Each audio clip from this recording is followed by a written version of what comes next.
कि मुझे राम जैसा पति नहीं, जी विभीषण उसका रावण जैसा भाई चाहिए। अब रावण जैसा भाई चाहिए, ये चला दिया, ट्रेंड पे आ गया। लेकिन क्या वाल्मीकि रामायण पढ़ी आपने? रामायण पढ़ी? वो उस रावण ने अपनी बहन के पति को मारा था, हत्या करी थी उसकी। ऐसा भाई चाहिए आपको जो आपके पति को मार दे? ये तो अज्ञानता है ना। तो ऐसी बहुत सी चीज़ें हैं जो कि निराधार हैं, वो चल रही हैं नाम पर भगवान के, किसी व्यक्ति के नाम पर भी चल जाती है। व्यक्ति को खुद को नहीं पता होता कि मेरे साथ क्या हुआ है, लेकिन गूगल पे उनके बारे में फॉल्स नॉलेज मिल जाएगी। ये सब चल रहा है। इसलिए हमें एकदम से विश्वास नहीं करना चाहिए। जैसे किसी ने कहा, भगवान ने कहा, तो भाई कहाँ कहा, प्रमाण क्या है, पूछना चाहिए, तब हम कंफ्यूज नहीं होंगे।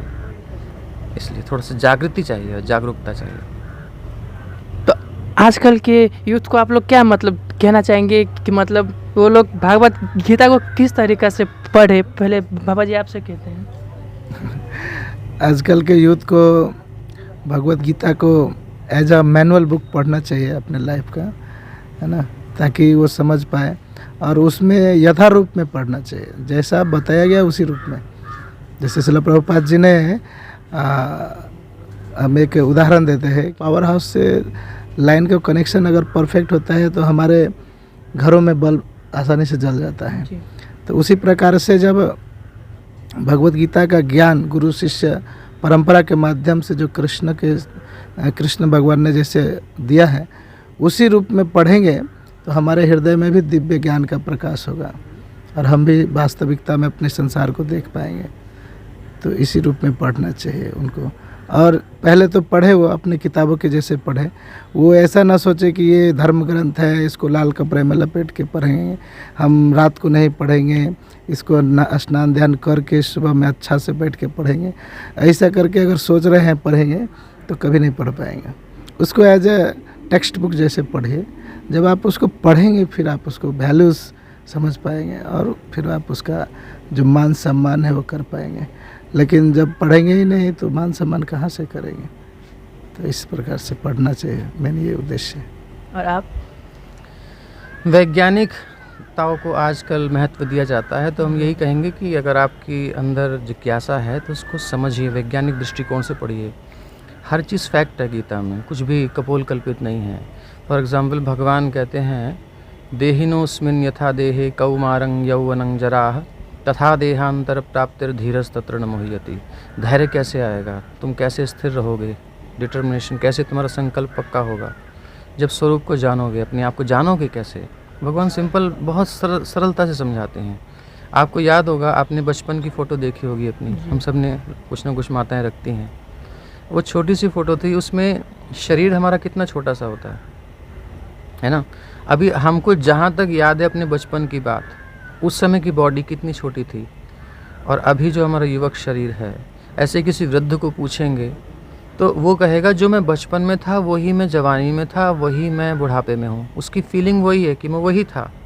बट साइंटिफिकली देखो, चेंज होगी ना बॉडी, पूरे सेल्स चेंज हो जाते हैं कुछ साल में। तो ये बिल्कुल प्रैक्टिकल, और भगवान गीता में यही कह रहे हैं, देहिनो अस्मिन यथा देहे। इस प्रकार इस शरीर में जीवात्मा रह रहा है, वो तो सेम है, उसमें कोई परिवर्तन नहीं आ रहा। आपकी फीलिंग्स में परिवर्तन नहीं आ रहा, लेकिन आपकी सोचने की पावर बढ़ी, ये हुआ वो, लेकिन आप वही हो, ऐसा फील करते हो, ये प्रैक्टिकल है।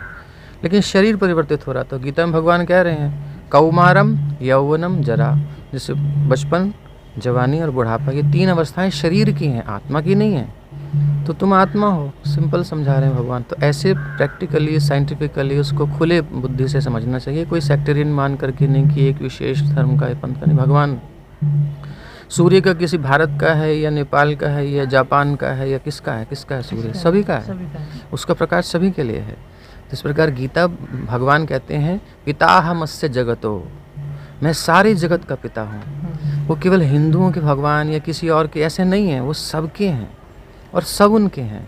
इसलिए हमारे यहाँ जगन्नाथ रथ यात्रा निकलती है, जो कहते हैं जगन्नाथ जगत के नाथ हैं, है ना। तो ये इस प्रकार से भगवान सबके लिए नॉलेज दिए हैं, उसको लें और अपना जीवन सफल करें, वैज्ञानिक रूप से समझें।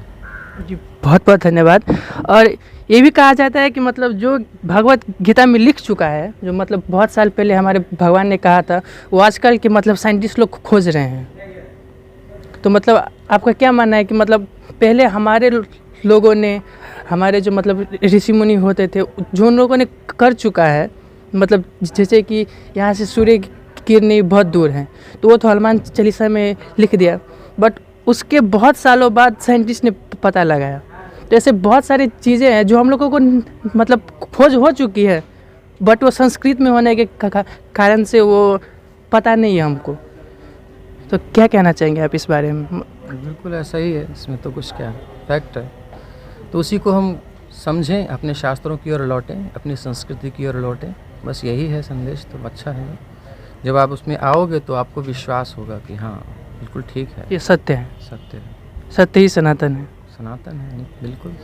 इसलिए हमारा धर्म सनातन धर्म है। तो जो आजकल की युवा पीढ़ी है वो मतलब गलत संगत हो गया है, मतलब किसी भी प्रेशर में आके मतलब सिगरेट ले लिए, दारू ले लिए, मतलब गलत संगत की तरफ जा रहे हैं। तो आप क्या कहना चाहेंगे कि मतलब वो लाइन को छोड़कर इस लाइन में आए, मतलब आप क्या संदेश देना चाहेंगे हमारे दर्शकों को?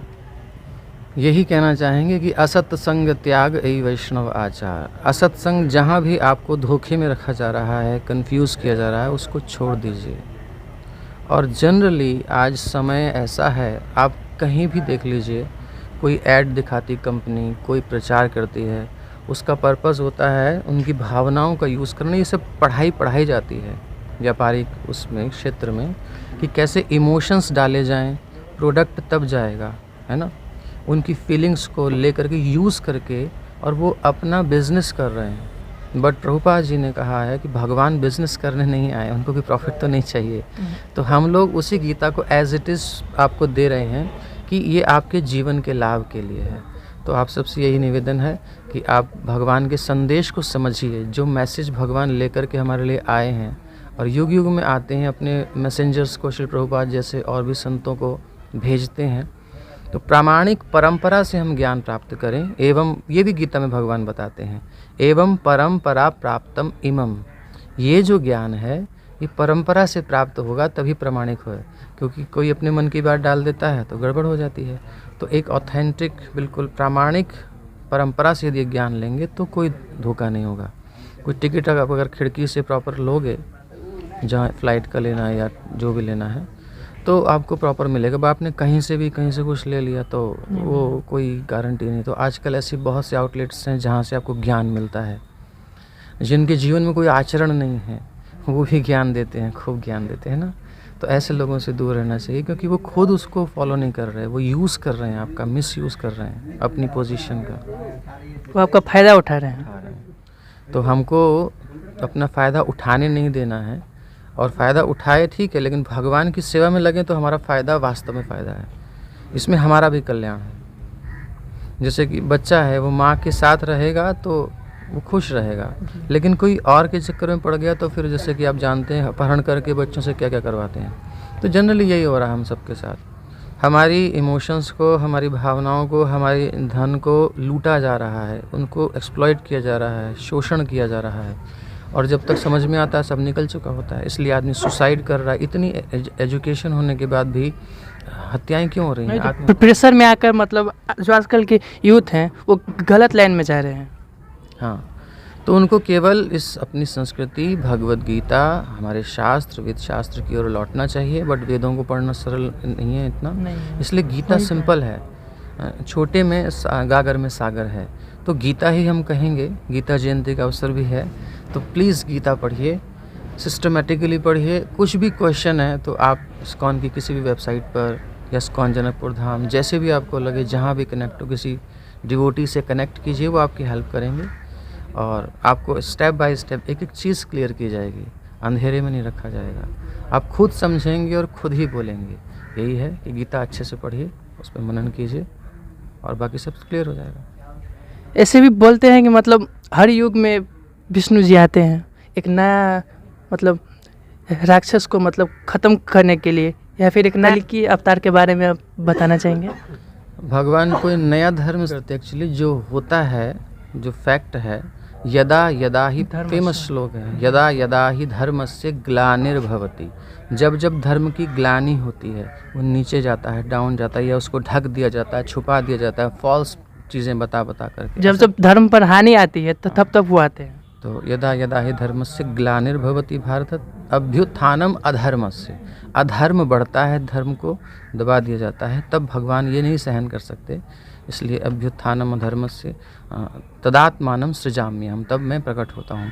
और भगवान अपना एक निश्चित सब शास्त्रों में दिया गया है कि कब आते हैं, किस रूप में आते हैं, ऐसे ही कोई हवा में नहीं कह सकता कि ये भी भगवत अवतार है, ये अवतार, ये भी कल की, नहीं, भगवान ने दे रखा है। तो अभी तो शुरुआत है कलयुग की, कलयुग के अंतिम समय में जा कर के, अभी 4,32,000 साल का कलयुग है, तो उसमें से अभी 5,000 कुछ वर्ष बीते हैं, तो अभी तो 4,00,000 साल और कुछ बहुत समय बचा हुआ है कल के अवतार के लिए। तो बाद में भगवान आएंगे, वो घोड़े पर चढ़ कर के और तलवार, इस प्रकार जो वर्णन है भागवत में स्पष्ट, और भी पुराणों में, विष्णु पुराण आदि में, तो वो बाद में है। तो अभी भगवान ने अवतार लिया है छन्न रूप से, यानी भक्त के रूप में, और वो हैं श्री चैतन्य महाप्रभु। तो ये भक्त के रूप में स्वयं भगवान आए हैं, जो गीता का संदेश था उन्होंने जीवन जी करके दिखाया, एक भक्त के रूप में स्वयं भगवान ने। तो उन्होंने आदेश दिया है कि भारत भूमि ते मनुष्य जन्म होइल जार, भारत मतलब ये भारत जो आजकल राजनीतिक भारत है वो नहीं, हमारा ये नेपाल, हमारा ये सब जितना भी एरिया है, गंगा जमुना आदि का सब, तो ये भारत ही है। तो यहाँ तो भारत नाम भी पड़ा है, तो यहीं गंडकी नदी है, वहीं पे भरत महाराज तपस्या करते थे, तो उन्हीं के नाम से तो भारत पड़ा है नाम, तो ये यहीं भारत ही है ये।